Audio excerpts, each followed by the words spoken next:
ఆ పని చేస్తున్నట్టు కనబడతలేదు. కాబట్టి ఆ బాధ్యతని ఇలాంటి ఉద్యమాల రూపంలో తీసుకున్నారు. అయితే నేను పెద్దగా ఎక్కువ మాట్లాడను, 2 నిమిషాలు మాట్లాడతా, 2 అంశాలు మాట్లాడతా. నేను డైలీ మార్నింగ్ న్యూస్ చేస్తూ ఉంటే ఉదయం లేవగానే ఒక వార్త వచ్చింది మన సోషల్ మీడియాలో. పోక్సో కేసులో 2 అరెస్టు అని చెప్పేసి వార్త వచ్చింది.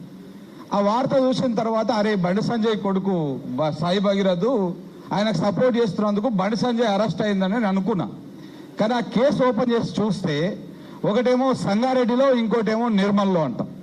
2 అరెస్ట్ చేసింది. అది ఎప్పుడు నమోదైంది అంటే జస్ట్ ఒక రోజు ముందే నమోదైంది కేసు.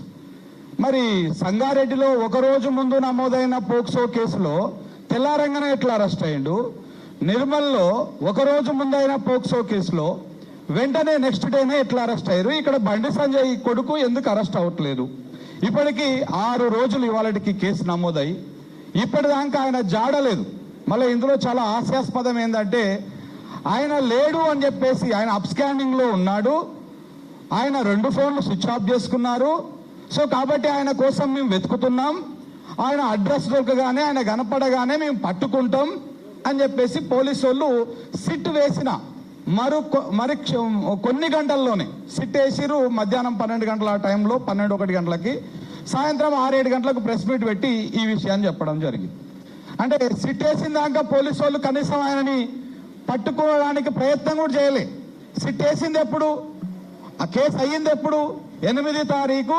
ఇంత ముందుకు బ్రదర్ చెప్పినట్టు 8 తారీఖు నాడు సాయంత్రం కేసు అయింది. 8 వాయే, 9 వాయే, 10 వాయే, 10 నాడు మోడీ సభ వాయే, 11 నాడు 11 గంటలకు సీఎం రేవంత్ రెడ్డి గారు దీని మీద సమీక్ష చేసినట్టు ఒక స్టేట్మెంట్ బయటకు వచ్చింది. మరి ఆ వీడియోలు అయితే ఏం బయటికి రాలే. డీజీపీ గారిని పిలిచి మాట్లాడినట్టు వీడియోలు బయటికి రాలే, కానీ సమీక్ష చేసినట్టు ఒక వార్త బయటకు వచ్చింది. పెద్ద ఛానళ్లలో బ్రేకింగ్లు పడ్డాయి ఎర్రెర్ర ప్లేట్ల మీద. దాని తర్వాత సిట్ ఏర్పాటు అయ్యింది. ఆ సిట్టు సాయంత్రం చెప్పింది బండి సంజయ్ కొడుకు అప్స్కాండింగ్ లో ఉన్నాడు అని. అంటే అప్పటికే పోక్సో కేసు పెట్టినటువంటి పోలీసులు ఒక 3 రోజుల పాటు కనీసము ఆ నిందితుని పట్టుకోవడానికి ట్రై కూడా చేయలేదు. అంటే అక్కడ పోలీసులు ఫెయిల్ అయినట్టే. సిట్ వేసిన తర్వాతనైనా మరి పట్టుకోవాలి కదా. పట్టుకోకుండా ఆ రోజు సాయంత్రం స్టేట్మెంట్ ఇచ్చారు. ఇప్పటిదాకా కనీసము ఒక అది లేదు. ఇక ఎక్కడైనా విచారణ ఎప్పుడు జరుగుతుందన్నా, ఇప్పుడు అరెస్ట్ అయిన తర్వాత పోలీసులు బాధితురాలు పక్షాన కోర్టులలో వాయిస్లు వినిపిస్తూ ఉంటారు, నిందితుడి పక్షాన లాయర్లను పెట్టుకొని అది చేస్తూ ఉంటారు. కానీ ఇక్కడ చూస్తూ ఉంటే పరిస్థితి మాత్రము ఈ అరెస్ట్ కాకముందుకే కోర్టులలో విచారణలు జరుగుతూ ఉన్నాయి. సరే, అది వాళ్ళ హక్కు కావచ్చు. ఆమె ఏజ్ 18 కిందికి ఉన్నదా, 18 పైకి ఉన్నదా అని చెప్పేసి ఇప్పుడు కోర్టులలో చర్చలు నడుస్తూ ఉన్నాయి. ఇదంతా కూడా ఎదుదారి తీస్తూ ఉంది. అరెస్టు చేయకంటే ముందే ఏం జరుగుతూ ఉంది ఇది. కాబట్టి దయచేసి పోలీసులు ఇప్పటికే చాలా మంది పెద్దలంతా కూడా మాట్లాడారు. కేసులో ముందు నిందితుడిని అరెస్ట్ చేయండి. అరెస్ట్ చేసిన తర్వాత చట్టం ముందు ప్రవేశపెట్టిన తర్వాత ఆ అమ్మాయి మేజరా మైనరా, ఏం జరిగింది, ఎట్లా జరిగింది చేయండి. కానీ అంతకంటే ముందే ఆ అమ్మాయి క్యారెక్టర్ని, వాళ్ళ కుటుంబాన్ని బ్లేమ్ చేసేటువంటి విధంగా ప్రయత్నాలు జరుగుతూ ఉన్నాయి. ఇది మానుకోవాలా? ఇంకా చాలా ఉన్నాయి. గతంలో ఏదైతే సోషల్ మీడియా కేసులకు సంబంధించి రాష్ట్ర ప్రభుత్వం తరఫున లక్షల రూపాయలు పెట్టి పెద్ద లాయర్లను తీసుకొచ్చి వాదించారు.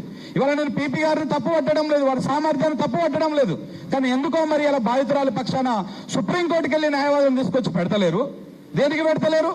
కేవలము అంటే పీపీ గారు బలంగా వాదిస్తున్నారు. వారి వాళ్ళ వాదనలో వీళ్ళు మైనర్ మేజర్ గురించి మాట్లాడినప్పుడు, ఆ సెక్షన్లు మార్పు గురించి మాట్లాడినప్పుడు వారు చాలా బలంగా వాదించారు. సెక్షన్లు మళ్ళీ మార్చిర్రు, ఎందుకు ఆల్టరేట్ చేసిర్రు, ఇవంతా కుట్రపూరితంగా చేసిర్రు అని చెప్పేసి నిందితుడి తరపు న్యాయవాది మాట్లాడినప్పుడు ఆ బాధితురాలి స్టేట్మెంట్ రికార్డ్ చేసిన తర్వాత మేము సెక్షన్లు యాడ్ చేయడం జరిగిందని వాళ్ళు బలంగా వాదించారు. కానీ ప్రభుత్వం చిత్తశుద్ధి, బండి సంజయ్ గారు, రేవంత్ రెడ్డి గారు, కాంగ్రెస్ ప్రభుత్వం, బీజేపీ ఏ రకంగా కలిసి ఈ కేసులు నీరుగార్చేటువంటి ప్రయత్నం చేస్తూ ఉందో ఒక ఎగ్జాంపుల్ చెప్పేటువంటి ప్రయత్నం చేస్తూ ఉన్నా. సరే, ఏది ఏమైనా బాధితురాళ్లకు న్యాయం జరగాల. నిందితుడు వెంటనే అరెస్ట్ చేసిన తర్వాతనే ఫర్దర్ గా విచారణ జరగాలి. కానీ అరెస్ట్ కోసమే మనం అందరం కొట్లాడుతున్నాం చూడు, ఇది దౌర్భాగ్యంగా నేను పరిగణిస్తా ఉన్నా. నాకు అవకాశం ఇచ్చినటువంటి పృథ్వన్నకి ధన్యవాదాలు. శంకర్ తన ఛానల్లో ఈ ఇష్యూ స్టార్ట్ అయినప్పటి నుంచి చాలా యాక్టివ్ గా దీన్ని జనంలో కూడా వాస్తవాలు తీసుకోబోయే ప్రయత్నం చేసిండు. Thank you. ఇప్పుడు జయసూర్య పాట